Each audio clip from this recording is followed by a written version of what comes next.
Et aujourd'hui, je crois que nous devons définir le crime de colonialisme dans sa spécificité. Les victimes juives ont décrit la Shoah et du caractère spécifique de la Shoah, ont conclu au caractère exceptionnel de leur qualité de victime. Mais le colonialisme aussi a un côté spécifique et un côté exceptionnel. Tous les crimes contre l'humanité ont un côté exceptionnel. Il n'y a pas un qui est à l'étage au-dessus de l'autre. Dans ce crime de colonialisme, il y a une originalité que le président Bouteflika a raison de souligner aujourd'hui, c'est l'agression culturelle. Les colonialistes disent, c'est M. Finkielkraut qui dit, on a apporté la civilisation aux sauvages. Quelle civilisation?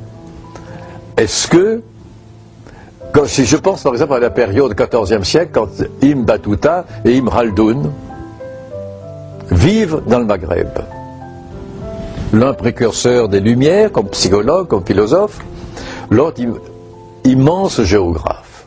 Si nous prenons la situation en France, que voyons-nous? Le roi de France, Charles VI, est fou. Il y a une invasion étrangère, ce sont les Anglais.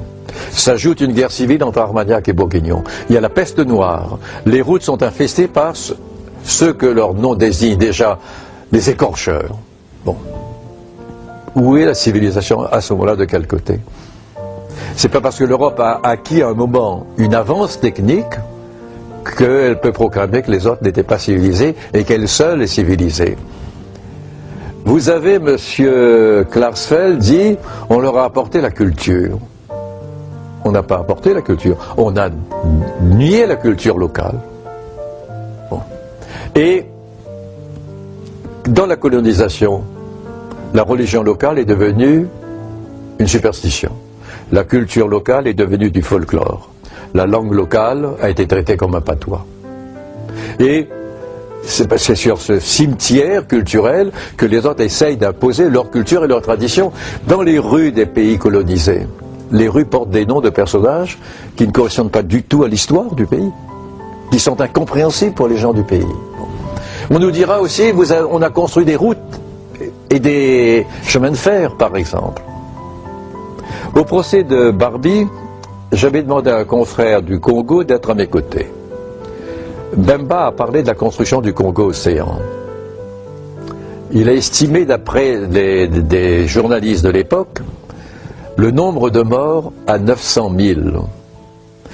Ces gens sont morts sous les coups de fouet pour construire 600 km de chemin de fer utiles aux colons pour l'exportation de leurs produits.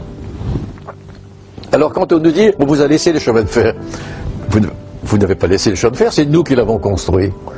Et c'est vous qui l'avez exploité pour vous.